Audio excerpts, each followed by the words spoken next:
the difference that I think our point of difference is that we get a relationship going between the author and the narrator. That's carefully curated, of course, so that, you know, both of them get the most out of the experience without taking up too much of their time.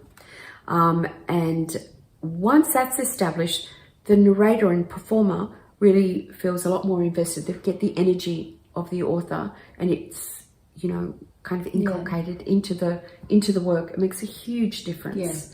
They know who they're working for. There's that beautiful intimacy to it. That connection. Yeah. So I'll use an example. At the moment, we're doing Our Tom. Oh, yeah. By Emma Galton. And that's a beautiful First World War book. It's based on Emma's, you know, historical notes that are accumulated within her family of somebody who was in that First World War period. Now, her chosen narrator, David Alt, is actually someone in the UK, which we don't usually do, but Emma really wanted this David. She'd been following him on podcasts for years. So I was delighted when he accepted this role. And he was a little bit like, in the beginning, I introduced him to Emma, you know, by Zoom. He goes, I'm not used to this. Like, you know, I'm used to just getting the book and we just do it. But then all of a sudden I could see the whole click happening. Emma was so excited to meet David.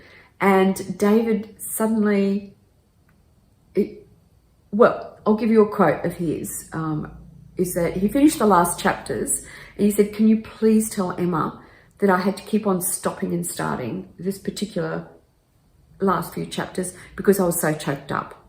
So, you know, there were things happening, obviously, and he was emotionally invested, and Emma was thrilled. Firstly, you know, as a writer, as you know, if somebody is affected by your work, you're just delighted. That's your mission is accomplished.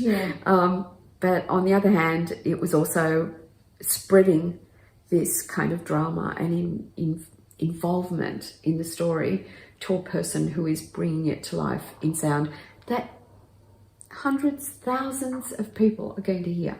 So that's wonderful. It's beautiful. And I think maybe even too for David now, you know, maybe it changes the way that he goes about the narration too, like that distance between the writing that you receive and, you know, you're a trendsetter, Maria. You might be very accidental. Very accidental. But, you know, there is that difference between doing a job professionally, you know, and doing it with a kind of circularity and involvement, that this is a very personal process. A writer sits down and writes, and there is a lot that goes into that. And the listener is the person that you're talking to. And then suddenly you've got a narrator as well. They're the third party, and they are the person who's translating it. It's a very intimate and beautiful process. I'd always want to honor that. Absolutely.